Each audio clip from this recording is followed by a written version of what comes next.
emergency meeting of the Oregon Criminal Justice Commission.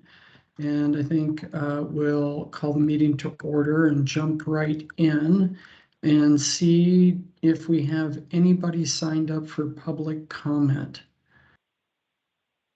Chair, we received no emails requesting public comment time. And I wasn't sure if you'd like me to take a formal roll as well. Yes, please. My pleasure. Commissioner Auxier? Present. Commissioner Beach? Not seen yet. Commissioner or Vice Chair Bovet? Present. Commissioner Freeman? I am on the phone today. Welcome, Commissioner. Commissioner Przanski? I've not seen him. Commissioner Lewis? Not seen him. And then Chair Solomon. Present. Excellent. We have 4 voting members present. Only Commissioner Beach is absent at this time, so we have a quorum to move forward. Great. Well, hopefully she'll join us shortly. In the meantime, let's go ahead and get started. I think we're going to hear first from Ms. MacArthur about the 23-25 Specialty Court Grant Award protests. And I believe that staff have mailed out in your packets information about the protest and the staff's recommendations. So, Ms. MacArthur.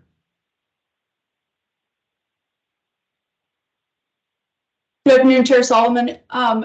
Just to clarify, would you like me to go through all of the protests, or is there are there some that you would?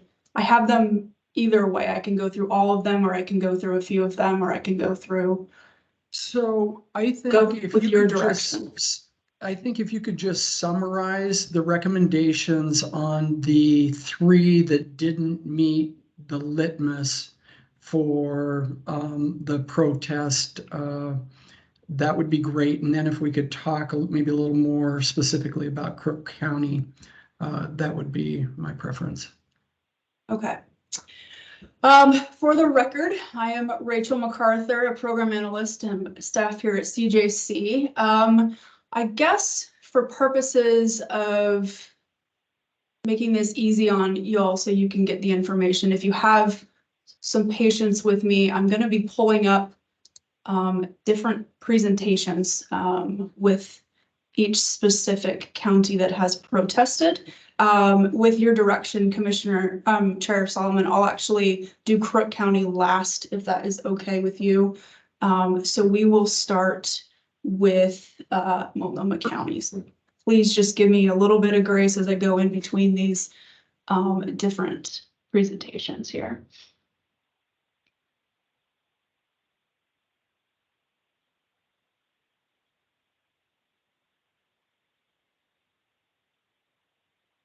All right, can I get a thumbs up when somebody can see this presentation when it's loaded? Perfect. All right.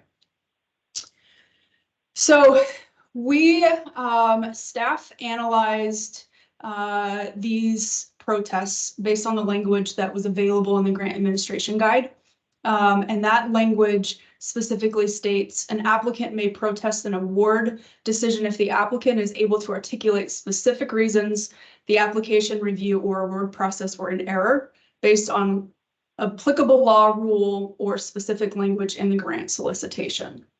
And with that analysis, Multnomah County does not identify any specific procedural errors within their protest letter.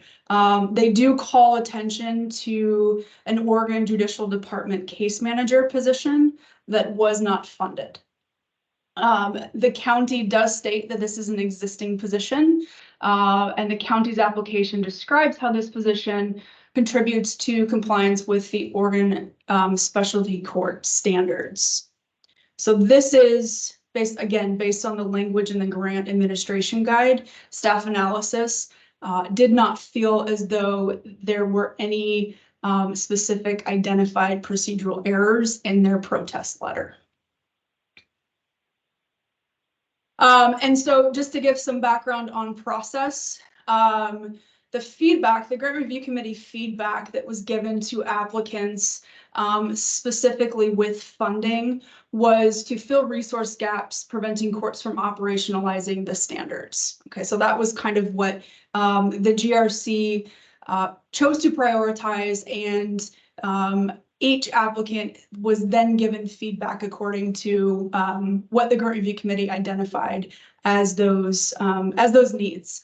And so with Multnomah County protesting a position, the review process for all applicants included an assessment of each requested position individually and how these requests align with the recommended uses of funding provided to the applicant by the grant review committee.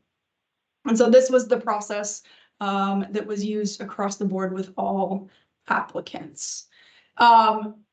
When it was appropriate, there was an effort made to continue funding for existing positions that were previously recommended in the prior 21-23 grant period, but the GRC didn't guarantee funding for any of those positions in the 23-25 grant period.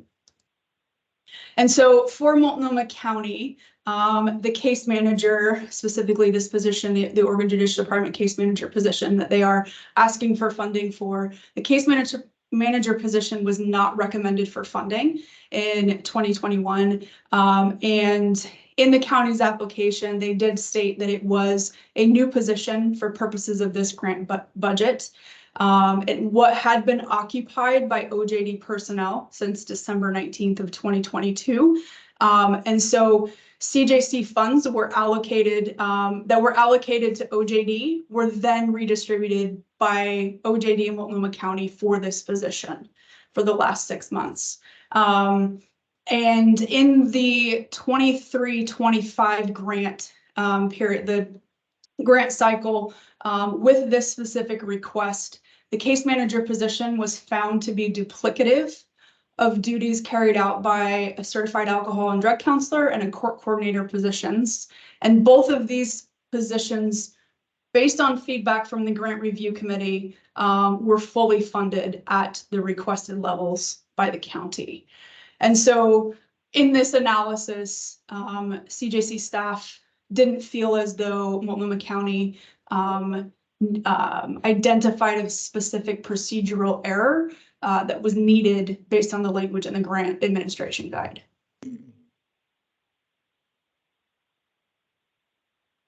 That's all I have on Multnomah County. Great. Let's keep moving through these. Okay.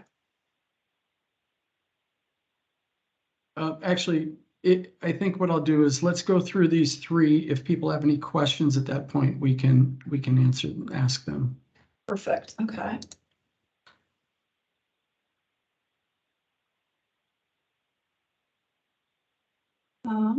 And welcome, Rep. Lewis. And Chair, for the record, Commissioner Beach has also joined us as well. Great. Welcome, Commissioner Beach. Okay, so this is Umatilla County. Again, their protest was also analyzed, staff analyzed their protest based on the language in the grant administration guide. I will not read it again, but it is on this slide for your review. And so again, staff analyzed their protest letter and does not, and Umatilla County does not identify any specific procedural error based on law, rule, or specific language in the grant solicitation. The county protests the amounts awarded to the program under the premise that CJC's intent was to keep programs working at their current service level, yet the awarded amount will drastically undercut staff. And again, because this is another position, the review process, similar to Multnomah County, was all applicants included, the review process for all applicants included an assessment of each requested position individually. And those were looked at in terms of how closely they aligned with the recommended use of funding that were identified by the grant review committee. And again, same thing. They tried to fund those positions that were funded in the 21-23 grant. However, it wasn't a guaranteed funding in this particular cycle. Also, the use of the term current service level by CJC staff and the grant review committee during the grant award process was specific only to discussions about funding for existing positions, and were not applicable or applied broadly or across the board.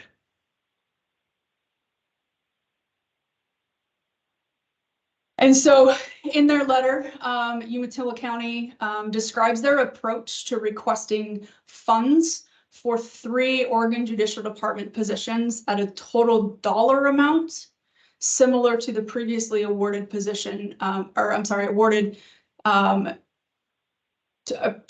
me start over here. So Umatilla County described their approach to requesting funds for 3 positions, OJD positions, at a total dollar amount that was similar to funding previously awarded by CJC for 1 position in 2021.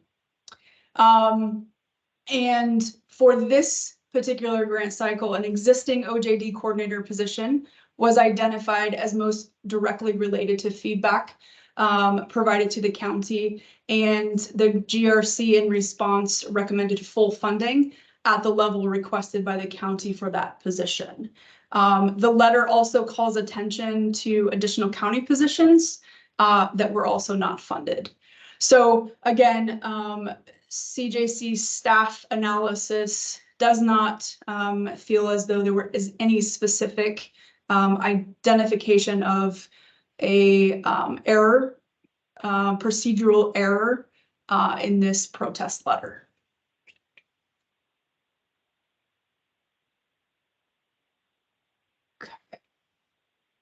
Okay, And then I have one more, and then I will great.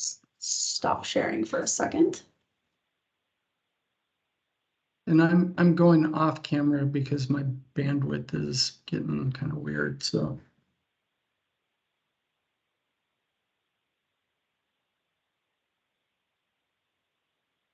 Okay, this is Harney County. Again, the language is up there for y'all that staff analysis or staff used for their analysis. So Harney County, again, staff does not feel like they identified any specific procedural errors based on law, rule, or specific language in the grant solicitation. The county asserts that CJC had stated that the priority was to fund programs at current service level. So very similar to the previous 2 protest letters, this was the review process, was an assessment of each requested position individually and how those requests aligned with the recommended use of funding provided to the applicant by the grant review committee.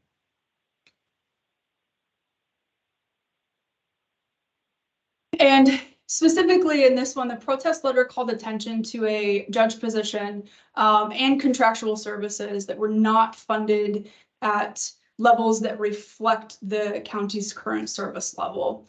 With respect to the judge position, it did receive funding in the 21-23 grant period. However, this time the grant review committee provided very specific feedback to the applicant to increase the use of WebEx within the judicial district and recommended a reduction in the amount of funding for this position accordingly. So that was very specific feedback given to the applicant. And the county also claims that they were not given the opportunity to defend its program to the grant review committee. Each program was given the opportunity to submit information in writing via a 2-stage application, as well as information that was self-reported to the Oregon Judicial Department that we used in staff analysis. And following the first application, each applicant was provided feedback by the grant review committee. The second application provided applicants the opportunity to respond to that feedback given by the grant review committee. And the grant review committee is not required to provide an opportunity for applicants to provide additional verbal testimony. There was an opportunity for public comment, and this applicant chose not to say anything during that time. The letter also submitted by Harney County includes additional statements related to coordinator funding, participation data, and previous spending. In each of these, the county acknowledges the decisions or discussions of the grant review committee, but adds updated information. And so with all of this, the staff analysis was that Harney County did not provide any specific procedural error in this process. And I will stop sharing on these three. Right. Are there any questions for Rachel about those first three counties?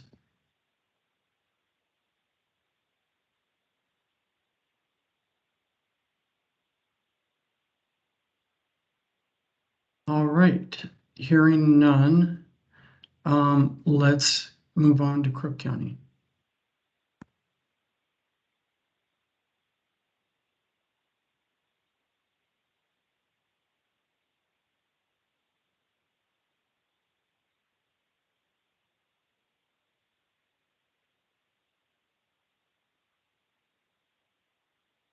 Can you see that? Can somebody give me a thumb? Thank you, Chair Commissioner Bovet. I appreciate it. Okay. Again, this was the language that we used for staff analysis to determine whether or not there was a procedural error. Crook County is formally protesting the application of scenario C to the county application, as it is contrary to and an error of the language presented in the 21-23 and 21-25 grant solicitation for the specialty court program. Specifically, they talk about that funding is prioritized to support courts that adhere to consistent practices as described in the Oregon Specialty Court Standards, and requested funding should be focused on adherence to standards and/or specific feedback provided to the applicant by the grant review committee.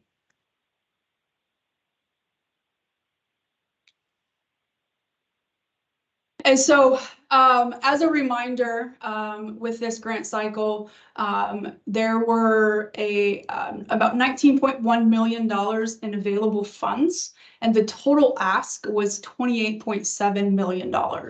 And so, for those base level reductions, about $7.9 million, the grant review committee focused on making court-specific reductions, while also focusing on funding those areas that would align with the court's ability to adhere to standards.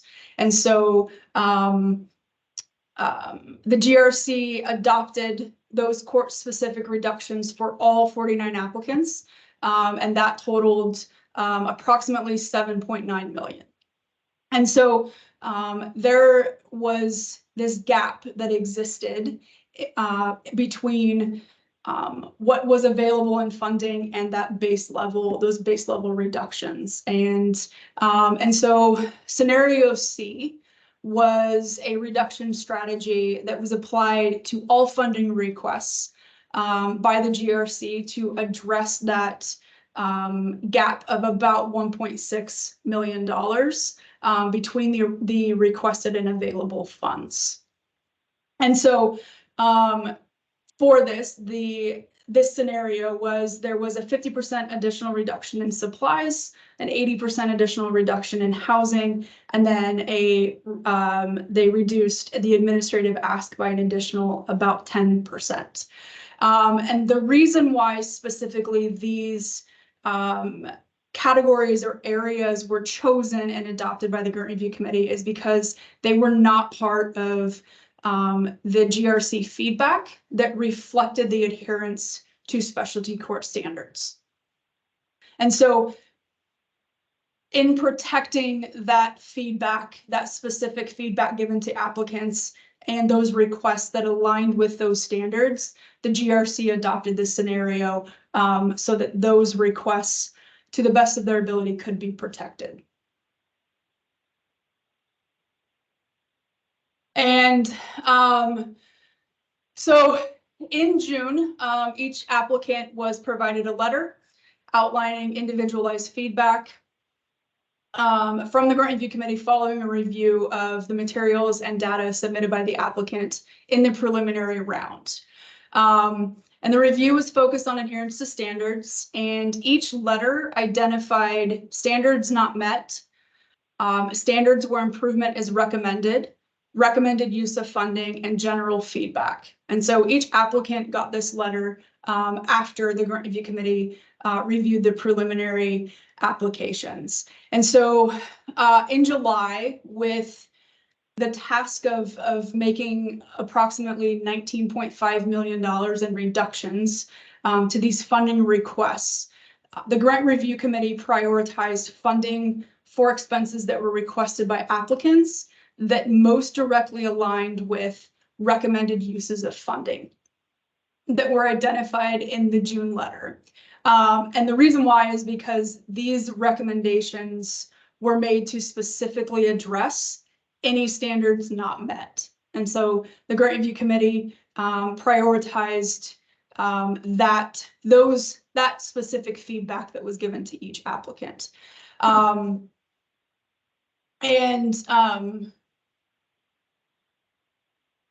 let me just make sure I've got, okay. Chair Solomon, did you have a question? No. Okay. So for Crook County, the grant review committee recommended full funding for the coordinator position, as well as funds for drug testing, because those were identified as most directly related to the feedback provided to the county. There was a reduction in drug testing supplies that was at a level reflective of the court's active participation or active population, with consideration of growth for 25% growth over the biennium. And so in their letter, Crook County calls attention to local factors or impacts associated with reductions to requested housing resources, electronic monitoring expenses, drug testing supplies, and participant supports. And these specific asks were a lot more aligned with where the part in the feedback letter with the standards where improvement is recommended that was specified for the county, but not the recommended use of funding that was prioritized by the grant review committee. So these things did receive partial funding, but they were not part of the feedback where the grant review committee prioritized or tried to protect those specific requests, like they did the coordinator position and drug testing. With the adoption of scenario C, supplies were later reduced by about $7,000, which would have affected some of that drug testing supplies ask within scenario C. And that is all I have for Crook County. Okay. Do commissioners have questions regarding the Crook County protest?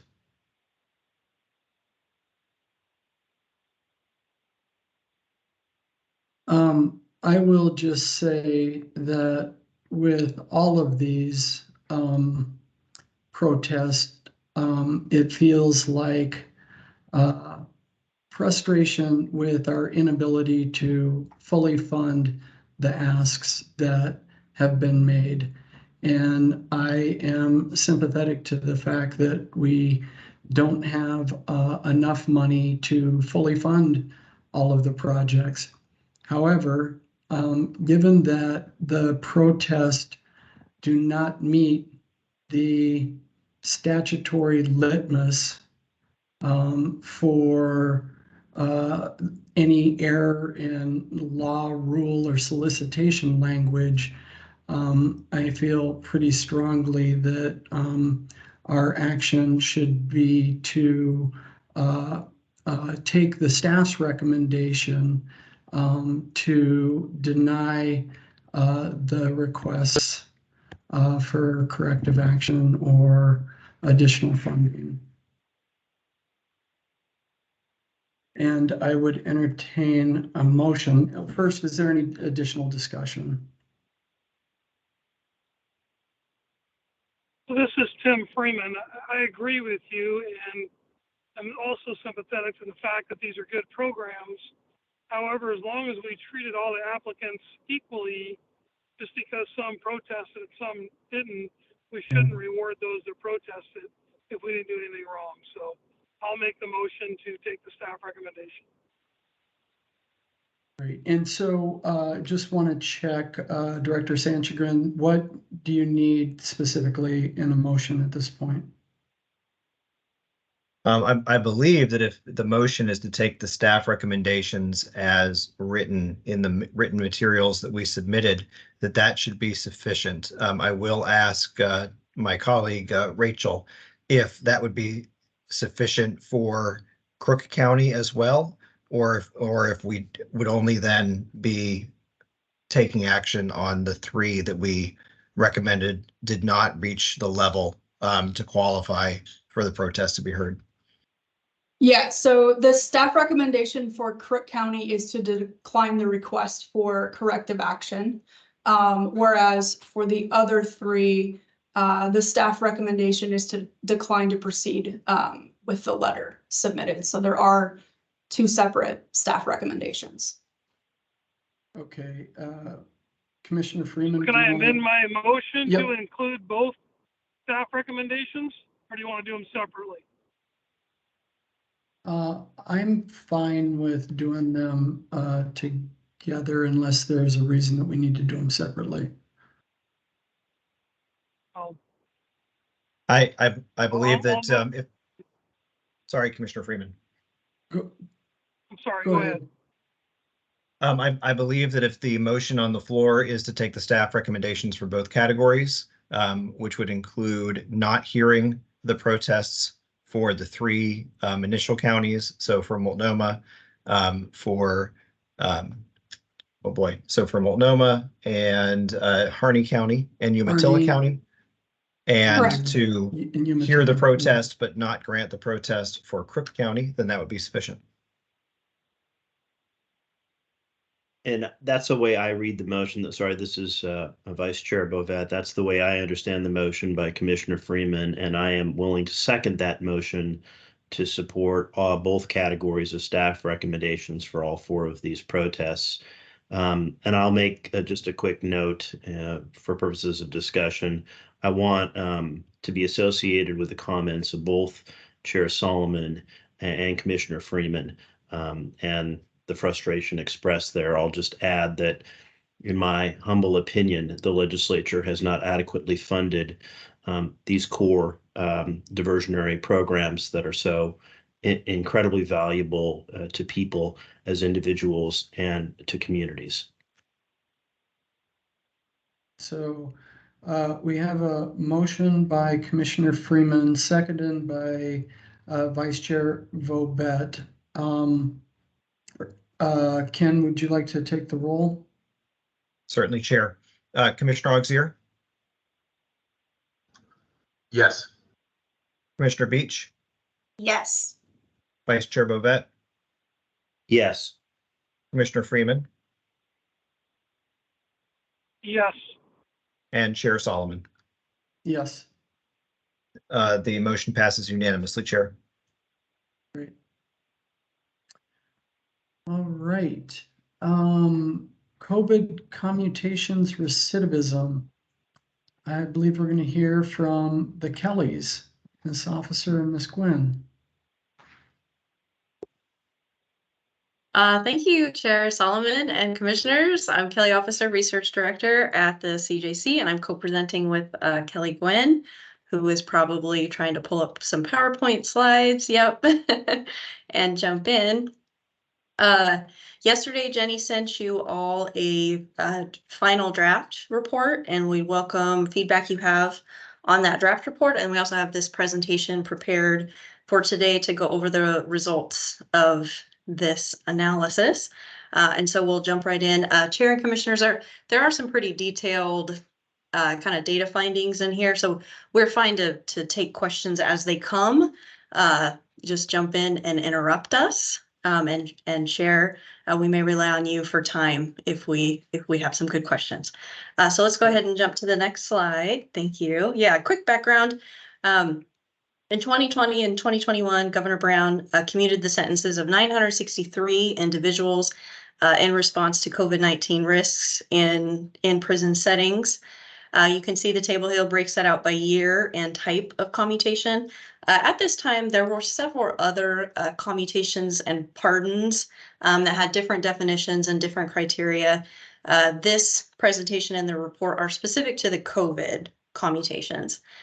So the first type is the medically vulnerable individuals that had to have the COVID-19 vulnerability or risk. And then the early release individuals that had either 2 months before or 6 months before the projected release date. And those individuals did not need to have the specific COVID-19 risk factor. Next slide, a little more background here. On the right-hand side are the factors that were considered for folks to be eligible and receive commutations. And so you can see some of these are pretty straightforward, right? Serving a sentence for a person crime, serving at least 50% of the sentence. That's a quick coding check in the DOC sentencing data. Some of these need an individual level review. So a suitable housing plan is going to need a couple sets of eyes on it to meet that criteria. The first one, COVID-19 vulnerability and risk, that was specific to the medically vulnerable group. We do know that somewhat changed over time for this process. And partly that was due to changing guidance from the CDC at the time. So some of the folks in the medically vulnerable group may have several different risk factors and that higher medical need. Some folks may only have one risk factor in that. So we know there's some variability within that medically vulnerable group. So the way the process worked is the Oregon DOC would start with a list of potentially eligible folks and then work through that, identifying the housing plan and the other components. DOC staff reviewed all those files individually, and then the governor's office staff also reviewed those files individually to determine the folks that actually would receive the commutation. So it was a fairly labor-intensive process that was done in 2020 and 2021 for these COVID commutations. And then next slide, before I turn it over to Kelly to get into some results and some data, just a reminder on the recidivism outcomes that we'll be looking at. Our definition of recidivism in statute is any new event within 3 years of release from custody. The report and these data tables will have 2 years from release of custody. There hasn't been enough time yet to get to the 3 years.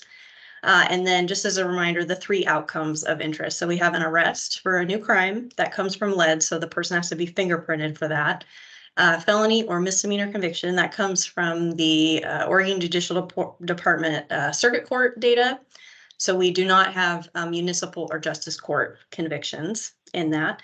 And then a felony prison or local control sentence or a new incarceration for a new crime, which we have in the Department of Corrections data.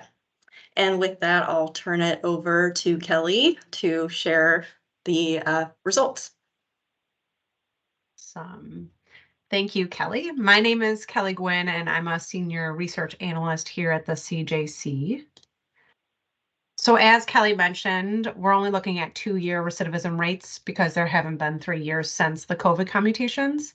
So our analysis focuses on the 950 individuals out of the 963 individuals who received COVID commutations that reach at least 2 years in the community post-release. And so this group of 950 individuals exhibits the recidivism rates shown here in this graph. So 327 individuals, about 34% of them, were arrested within 2 years. 98 of those 327 individuals were arrested for a person crime. 194 individuals, about 20%, were convicted of a new crime within 2 years. And 115 individuals, about 12%, were incarcerated for a new crime within 2 years. And so these rates are for the entire commuted cohort. We did not distinguish between medically vulnerable and early release in this chart here, but we will break them out later on, and we'll also compare them to the regular release cohorts. So next we looked at the types of crimes that led to a conviction and incarceration for those in the commuted cohort. This table displays the most serious crimes that they were convicted and incarcerated for. So you'll see here that 194 individuals were convicted of a new crime within 2 years. Of those, 75 out of the 194, about 39%, were for property crime. And you would interpret that the same way for incarceration. 115 individuals were incarcerated for a new crime within 2 years. 41, or 36% of those 115, the most serious crime that led to incarceration was a property crime. And so the other category includes things like eluding police, criminal mischief, and driving while intoxicated. You'll see that property and other crimes do make up the majority of the most serious convictions and the most serious incarcerations of this group. Person crimes do make up 14% of the most serious conviction and incarceration sentences. And most of those person crimes were things like reckless endangerment, assaults, menacing, and burglary in the first degree. Now that we've seen the recidivism rates and the types of crimes that these individuals recidivate with, how does that compare to the regular release cohort, the ones that didn't receive commuted sentences?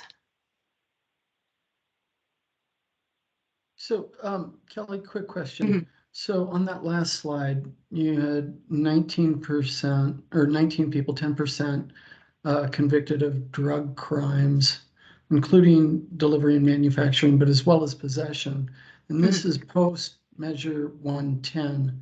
So I'm curious, were these like really large scale possession cases, or what were they? Mhm.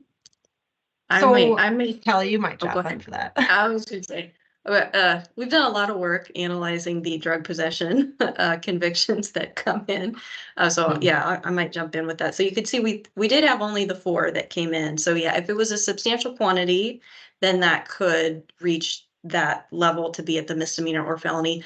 Also, we do still see some of these convictions come in where the crime commit date is before the measure passed. So you know, it's an old case that has come through for whatever reason. And depending on the timing of when these folks released, we could have seen some of those that happened prior to February 1st, 2021. Mhm. Okay, great. Thank you for the question. So this figure here displays the recidivism rates of the commuted cohort broken down by the type of commutation, so medically vulnerable and early release. And then the furthest right columns are for the regular release cohort, so the folks that didn't get a commuted sentence under the COVID commutations. And this figure suggests that the early release group is recidivating at a higher rate than the medically vulnerable group, but they seem a bit more comparable to the regular release group in terms of recidivism rates for arrest, conviction, and incarceration. However, we do have to keep in mind that comparison here is not perfect. We're not necessarily comparing apples to apples. You'll see in the N under each of these graphs that there's a substantial sample size difference between the regular release group and the 2 types of COVID commutations, the regular release group being about 12 times larger than the medically vulnerable group and about 20 times larger than the early release group.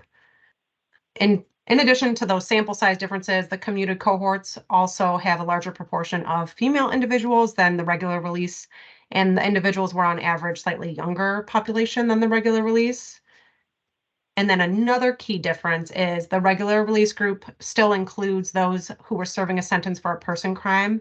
And if you'll recall from the criteria to receive a COVID commutation, you could not be serving a sentence for a person crime. So those types of sentences are not reflected in these commuted groups, but they are reflected in the regular release group. And although the comparison has limitations, we do recognize that the early release COVID commutation group seems to have higher recidivism rates than the regular release group. And we are interested in what's happening here, and we wanted to compare these two groups more rigorously. So we move forward with a statistical model to improve the comparison of the early release cohort. So right now we're just going to be looking at the early release cohort, not the medically vulnerable. So it's going to be the early release cohort and then the regular release cohort. And this statistical model uses a matching method to identify a group of regular release individuals who are reasonably similar to the commuted individuals.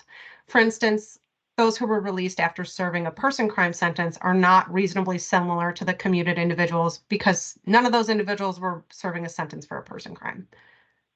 So we match the sample on key characteristics listed here. This includes demographic characteristics such as sex, race, and age, the crime category of the sentence they were serving, whether it was property crime, drug crime, other crime, driving crime, their public safety checklist score, whether or not it was their first Oregon conviction, the year they were released, so either 2020 or 2021, as well as the county of conviction, which is often synonymous with the county of release. So for every person in the early release cohort, there was a similar individual in the regular release cohort. So for instance, if there was a 30-year-old male from Benton County who received a commuted sentence for a drug crime, there would also be a comparison individual who was a 30-year-old male from Benton County who completed their sentence for a drug crime. So all individuals in the early release cohort were incorporated in the analyses. However, not all the regular release individuals were. Some were too different from the early release cohort, so they were excluded from the analysis because they were more apples to oranges than apples to apples. For instance, like I mentioned before, all of the regular release individuals serving a sentence for a person crime were excluded from the comparison since there was no one in the early release group who was serving a sentence for a person crime. There were also some counties in which there were regular release individuals, but no early release individuals. These are the smaller counties such as Gilliam and Wallowa. And so those regular release folks are not included because they didn't have a matched counterpart in the early release. So then after the samples were matched, the early release group and the regular release group were then weighted so that the remaining differences were further minimized. So essentially the observations that resemble the commuted group the most on those characteristics, they were given a larger weight or more importance, while those that are not close to the characteristics in the commuted group were given a smaller weight or less importance. So although the method improves upon the previous descriptive analyses, it's still not perfect. Most of the factors that are considered in early release decisions are not systematically documented and available to the CJC, so we cannot include them in our models. For instance, we aren't really aware about the housing plans of folks that are released and their out of custody healthcare needs. We also don't have right now their conduct record for the past few months. And these are things that would be associated not only with being released early, but also potentially recidivism outcomes.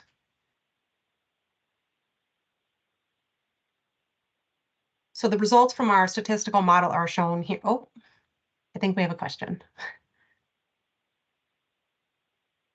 Yes, go ahead, Yes. Rep. Lewis. Yeah. So could you go back to the previous slide? So in those factors for considering early release, I don't see anything in there about whether or not DAs provided input or victims were notified and had an opportunity to provide input in that release decision.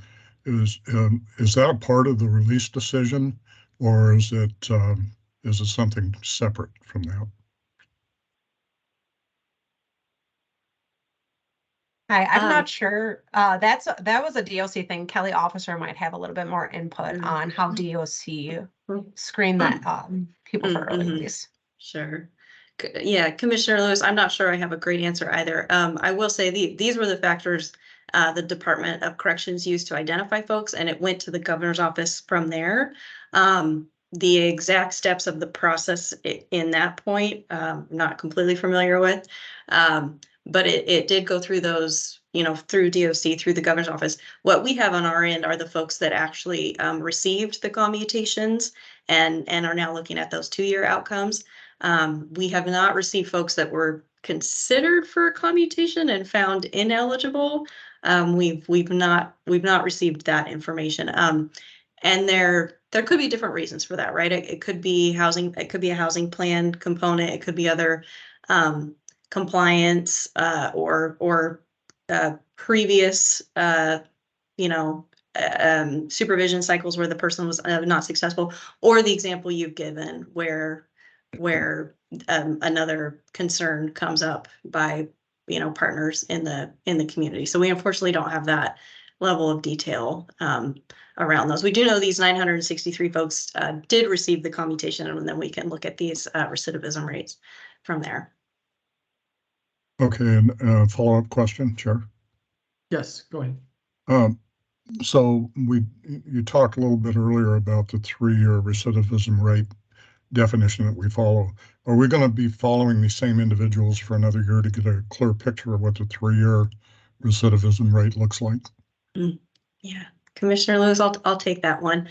We are planning to do the 3-year follow-up. This is 2 years of the 950 individuals, so we are still, you know, a few short of that 2-year window. So about a year from now, if we give ourselves an extra couple months, we can get 3 years for the full 963. And we CJC are planning to do that analysis. Okay, thank you.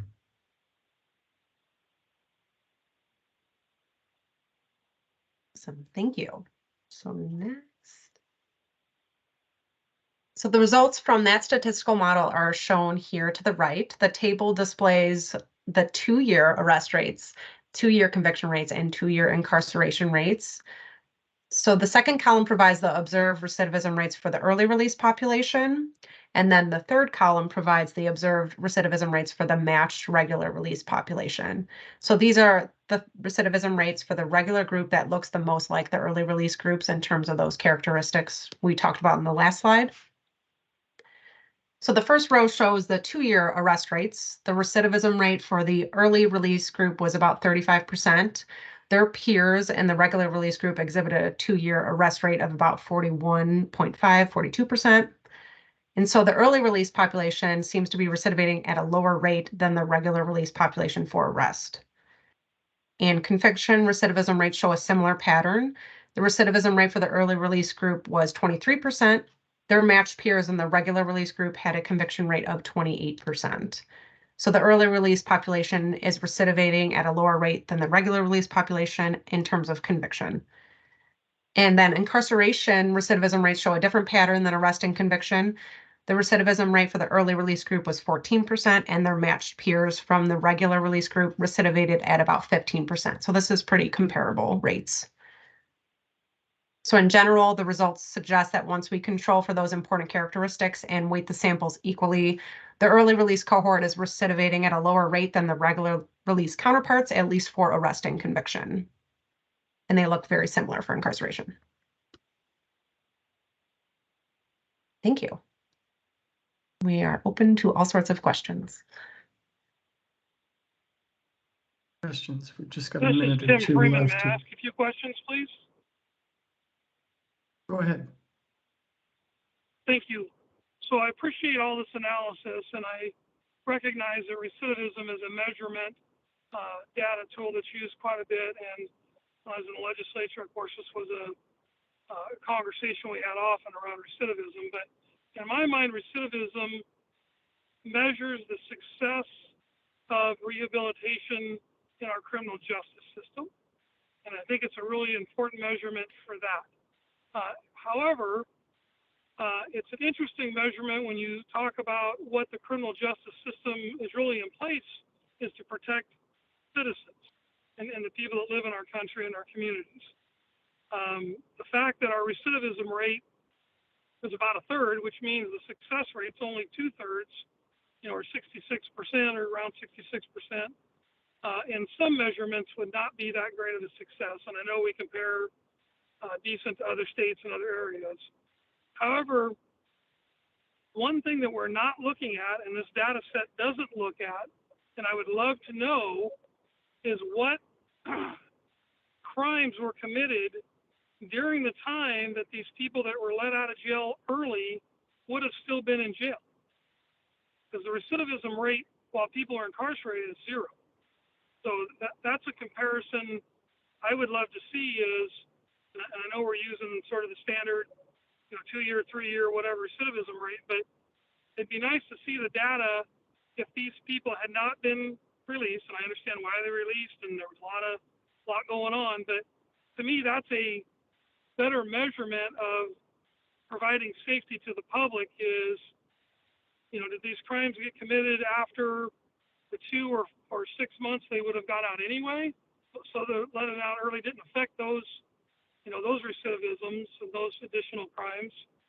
And, for the medically fragile group, did the crimes, basically if those folks, would have still been in jail, they wouldn't have committed any crime. So I'd love to see a data set that shows how many of the 300-something crimes that were committed would have not been committed if these people were still incarcerated. And finally, I would tell you, I was a little sad to see the comparison of, they did slightly better than their peers that were there the whole time, when in fact, these 963 people were given a get out of jail free card, which maybe is a once in a lifetime opportunity. Too bad not more of them took advantage of that opportunity. So anyway, what I'm really asking for is the data around the timing in which these crimes were committed. If the early release had not happened, how many crimes would not have happened? So hopefully that makes sense. Thank you, Commissioner Freeman. That's a great point, and it's definitely something we could consider looking at in the future, especially when we update those 3-year recidivism reports. Looking at the timing of their recidivism compared to the day they were released and the day they were projected to be released had they not received a commuted sentence. And this is Kelly, officer. I might just jump in also, Commissioner. Echo what Kelly said. For the 2-year, or sorry, for the folks that had the 2 months, that's a pretty short window, right? So I think that the data will show that 2 months, the 6 months, gonna expect a little more. Now the medically vulnerable folks, some of those folks did have a bit longer period of time, so that could look a little different for that group. So we would have the needed data to look at that difference. And then I also I had one other thought on the 3-year rates. In about a year, we might need a year and a couple months to get to the full 3-year rates. For the 963 individuals, we've seen in previous cohorts that the 1- and 2-year rates tend to be fairly predictive of the 3-year rates. We do see kind of that average time to recidivate or reoffend. I want to say, I'm kind of going a little bit off the cuff, but I want to say about 9 to 10 months, right?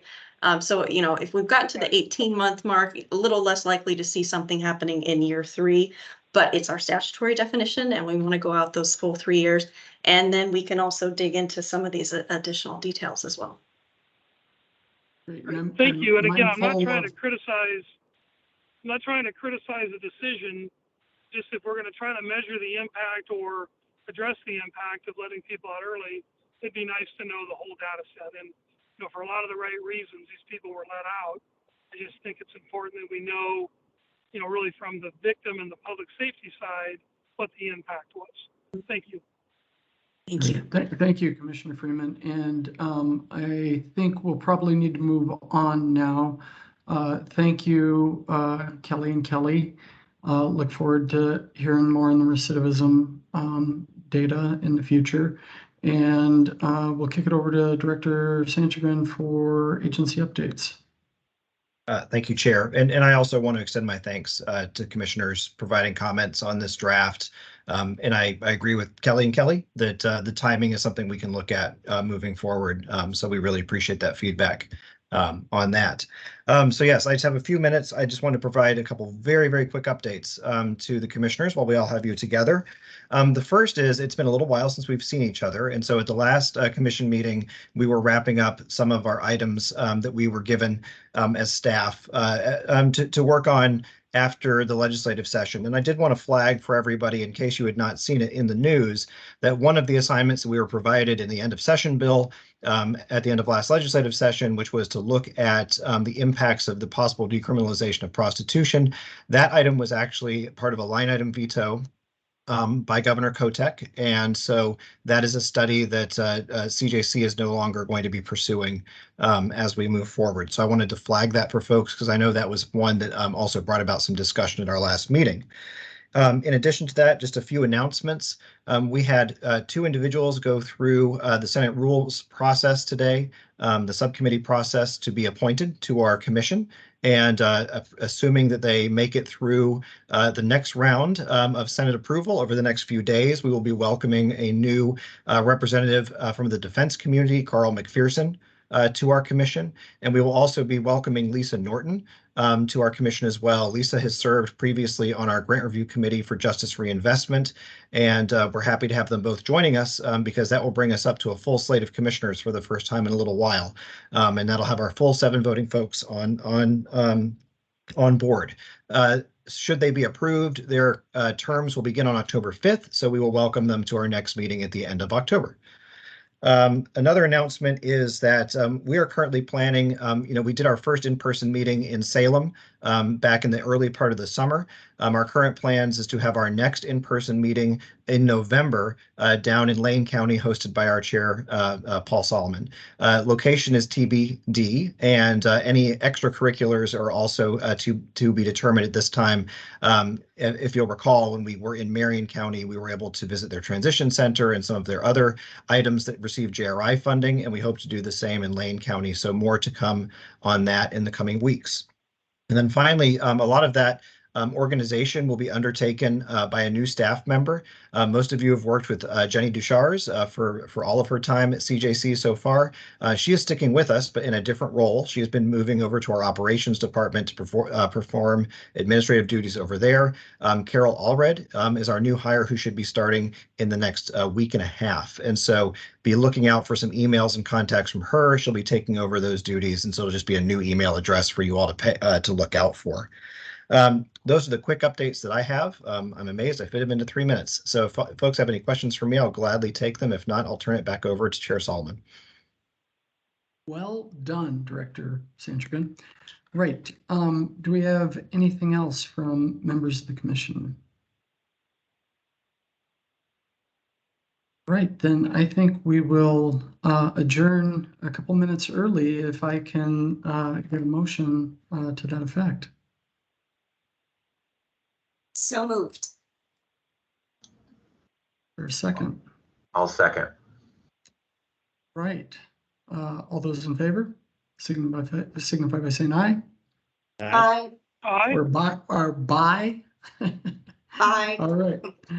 I think we're adjourned. Thank you all. Thank you, everyone. See you next month. Good afternoon. Bye-bye.